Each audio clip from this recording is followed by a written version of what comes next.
You know, when people ask you, have you always been a reader? Well, the answer to that question is no, I have not always been a reader. A lot of people have a childhood book that got them into reading, and it's usually a book that they still love to this day, that they remember nostalgically. I don't have anything like that. And the reason is that I cannot turn the pages of a physical book.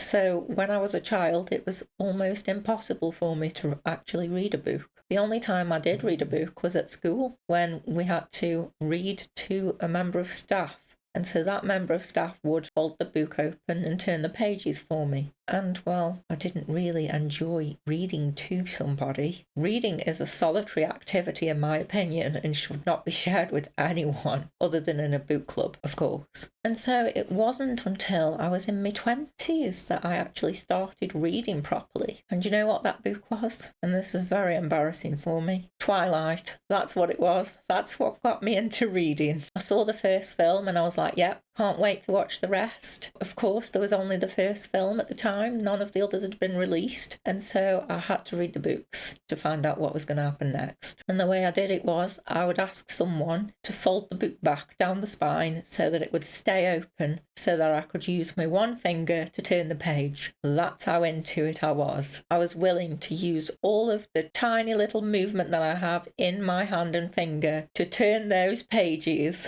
And in case you're wondering, I was a Jacob fan, not Edward. No, thank you very much. And then I discovered that there was a Kindle app. Oh my God, that was a game changer. I had it on my computer. I would initially read using my computer, but I wasn't very good on the eyes. It was very stressful on the old eyeballs. And I have now since progressed to a Kindle Paperwhite, which I love so much. It's such a good Kindle. And I didn't mean this to turn into an advert for a Kindle, but I'm very happy with it. This is not an advert, by the way. Not at all. But it's only since technology has existed specifically for reading that I've been able to actually enjoy the hobby. So thank you. Thank you to technology for advancing to the point where I can actually read books. And of course, now I also listen to audiobooks, which I really enjoy too. Well, as long as you've got a good narrator, that is. And I've also now read some of my childhood favourite films in book format, such as The Secret Garden and A Little Princess, which are very good books, and I wish I had been able to read them as a child. But, well, there we go. I have now read them as an adult and I enjoyed them so much. So that leads me on to my question for you guys. What book got you into reading? Put it in the comments, I'd love to know.